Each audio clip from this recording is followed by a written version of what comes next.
Welcome to Smart Career Planning, a podcast that discusses anything and maybe everything that goes into planning a smart career journey. I'm your host, Helen Chow. Welcome to our 14th episode. For podcast this week, I'm going to do something a little bit different. I'm going to talk about some of the greatest questions we discussed and went over during our last week's career clinic.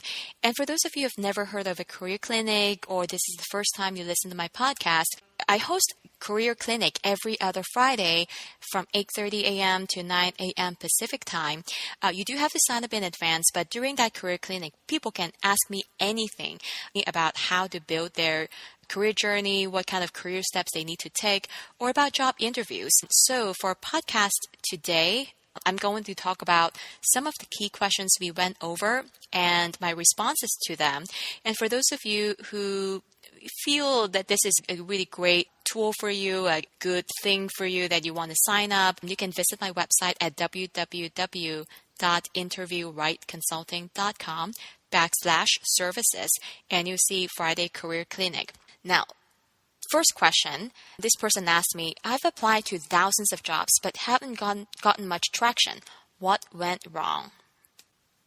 So what I told this person was, if you apply to this many jobs, you probably lack focus, and that's really common to job seekers.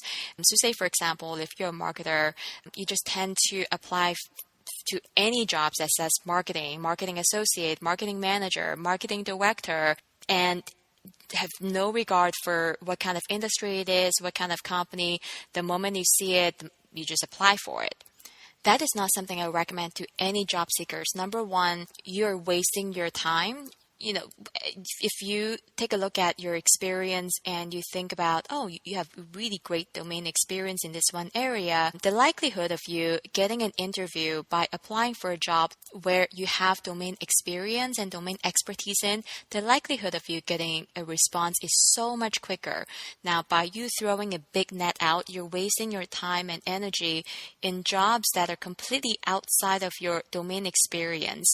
And when the recruiter or the hiring manager reads your resume, it's like, well, what was this person thinking? You've been working in the food and hospitality industry and you're applying for a tech company job? Like, what are you thinking? So you're wasting a lot of your time. And second, too, it really does something to you. The more quote-unquote rejection emails that you receive, it makes you feel like something is wrong with you. So not only are you wasting time in areas that you shouldn't be spending time in, effort that you've invested, the time you've invested, it is creating more negative energy for you. So that is not something I would recommend. Instead, I told this person who asked me that question, draw different circles, layers of circle.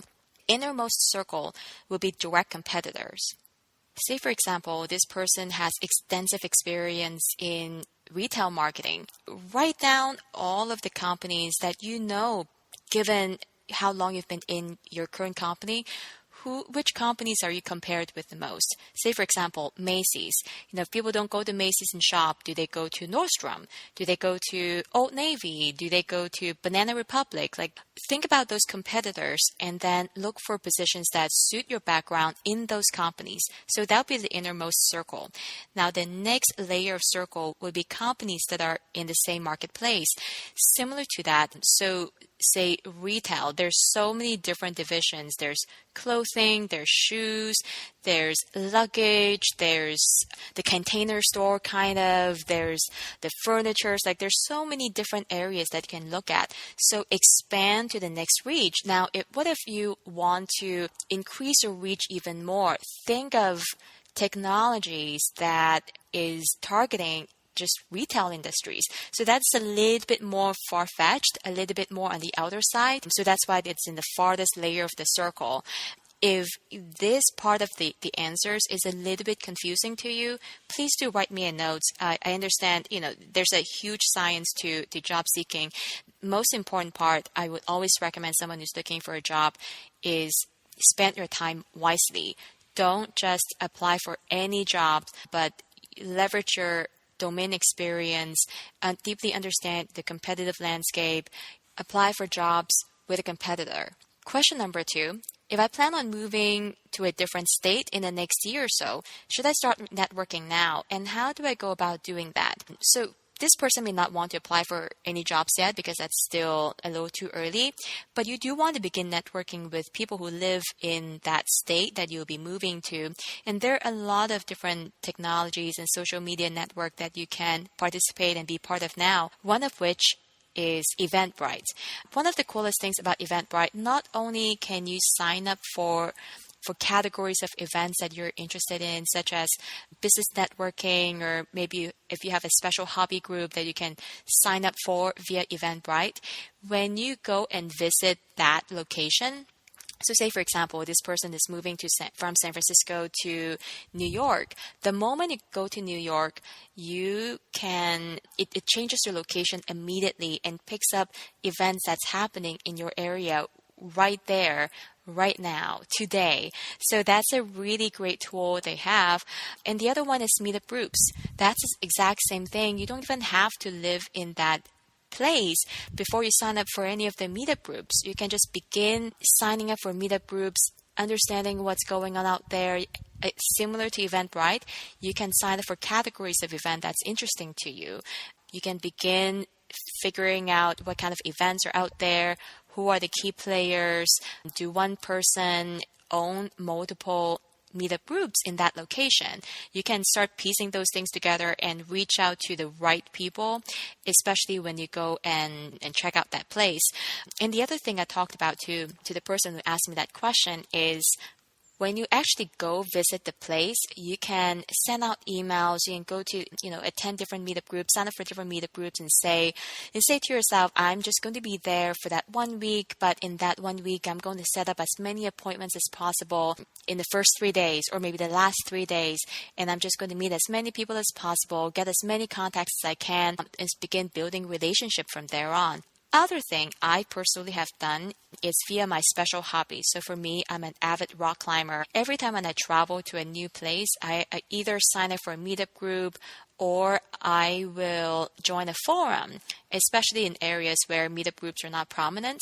I would figure out where there's a forum group for my special hobby for climbing, and I'll meet people. I'll let them know I'll be in that country, I'll be in that place from this day to that day. Will anyone be interested in climbing with me?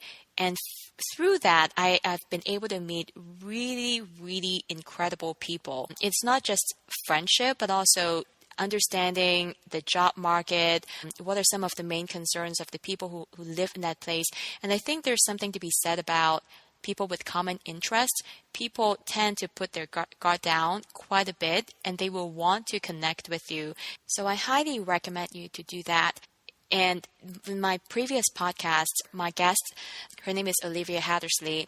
I met her when she was living in San Francisco, and then she moved to LA for a job with Apple. When she moved there, she's an avid biker.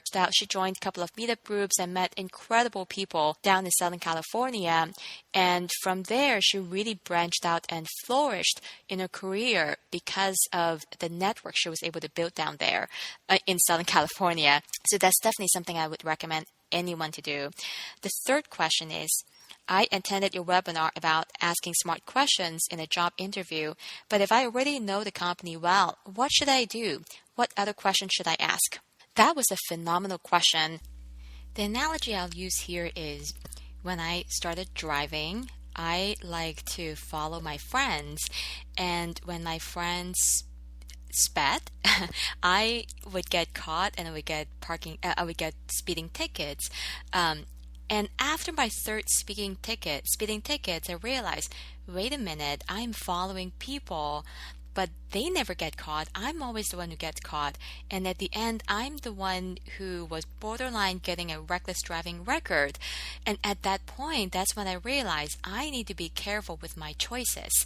So the reason I pointed that example is, a lot of times our guard is down when our friends or people that we have worked with in the past that you really admired, you really respected, presented you with this great opportunity, and you put your guard down and you stop asking questions that are really important to you or that should really matter to you.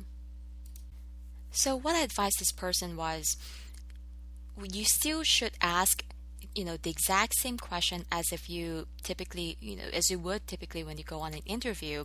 On top of that, since you probably know the names of the people you'll be meeting with, including the C-level executives, write down key questions, and even more so, make it even more critical.